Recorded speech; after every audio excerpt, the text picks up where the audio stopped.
Welcome to the second session of our series, Ever After. It's time. Time, the stuff that life is made of. Just keeps slipping away. It just keeps slipping away.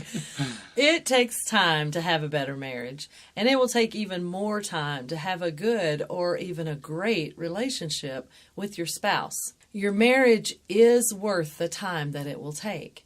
And God wants you to know that your marriage is a priority. Consider these scriptures. Deuteronomy 24:5. A newly married man must not be drafted into the army or be given any other official responsibilities. He must be free to spend 1 year at home, bringing happiness to the wife he has married. 1 Corinthians 7:33-34 says, a married man has to think about his earthly responsibilities and how to please his wife. A married woman has to think about her earthly responsibilities and how to please her husband. Our first hack we want to recommend for making your marriage better or even great is that you reset the speed of your marriage. Marriage can be done fast or slow, and today everyone's encouraged to do it very, very quickly. But is that the best choice? So what can we do about that? How can we reset the speed of our marriage? Well, it starts with priorities. And by priorities, I mean having fewer of them. You know, we read all kinds of blogs and watch videos about how to prioritize our lives. But, you know, we really need to be honest. Our health, our marriage, our children, our jobs, our recreation time, our vacations. I mean, really, can we manage all of the priorities we're trying to manage right now? So let's start with a little bit of honesty about how much we can actually accomplish in one lifetime. It's a little harder than we sometimes think.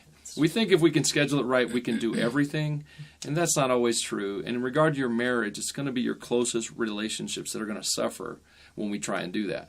Jeremiah 2:25 says, slow down, take a deep breath. What's the hurry? Why wear yourself out? Just what are you after anyway? But you say, I can't help it. I'm addicted to these alien gods. I can't quit. The second way that we can hack the time in our marriage is by slowing down in general. John R. Rice, in his book on prayer, quoted Martin Luther as saying, I have so much to do that I'm going to have to pray at least 3 hours to get the day started. Now, that's a paraphrase of the quote, but it really challenges how we normally view time. When you have a lot to do, you don't spend more time slowing down, but Martin Luther saw it as more valuable to slow down in his life than it was to speed up, and he slowed down in prayer. The third idea to consider as you try and slow down the speed of your marriage is that your marriage is worth some examination. Why are we so busy? Why are we doing so much and getting so little in return? Why are we spread so thin that we feel see-through? So we need to look at that. What are the insecurities that are driving our need for busyness? I mean, it's not like you get a trophy at the end of the day for doing more than your neighbors. So what's driving that, and how can we fix it? So a little self-examination will go a long way towards slowing your marriage down. And one other thing to remember is that the ability, the power to say no is something that your marriage is worth. Saying no gracefully is like a superpower. You say no to that board commitment, you might get a whole year of your life back. You say no to the weekend volunteer effort, you get your weekend back. And when you get time back from things that they may not be your passions, may not be things you want to do, that you're saying yes to other things, saying yes to your marriage, saying yes to time with your spouse. So if you're going to start slowing down the speed of your marriage, which I highly recommend, especially if you want a great marriage, you've just got to slow it down a bit. Then start with these ideas. Another great time hack for your marriage is to decide to fight busyness.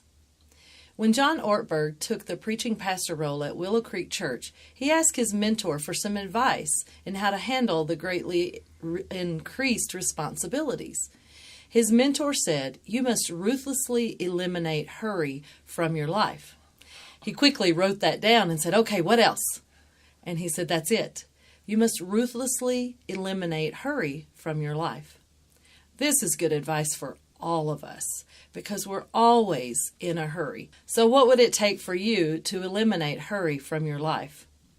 Maybe a day without a watch, or maybe your cell phone on silent and left somewhere else in a different room of the house. That's tough. That's tough. No matter what it looks like, we all need to agree we must do something. Ephesians 5:15-17. So be careful how you live. Don't live like fools, but like those who are wise.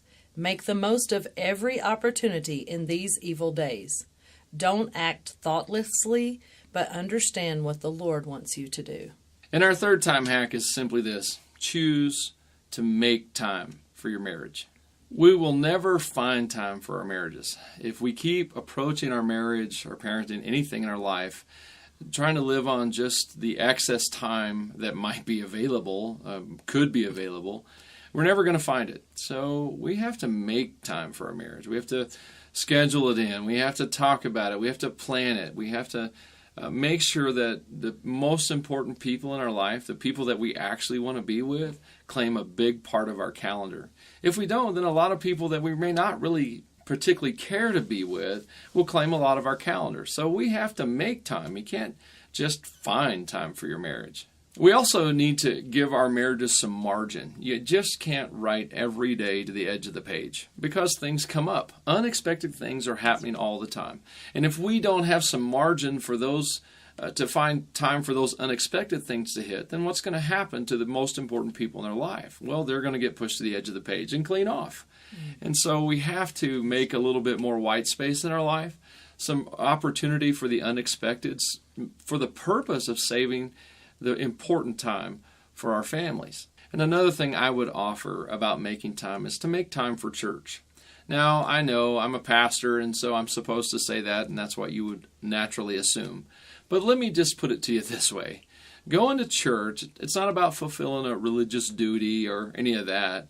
It's about inspiration. It's about connecting with the one who is inspiring, who is the breath of life. We need that as a couple. Our kids need to see that. And our kids need to see us stay married by faith. It takes a lot of faith in God to stay married, to grow together as a couple. Our children need to see that. So we need to make time for inspiration. We need to make time for our church family. So thanks for going through the second session with us. And we hope that this will really encourage you to find time for your very own happily ever after.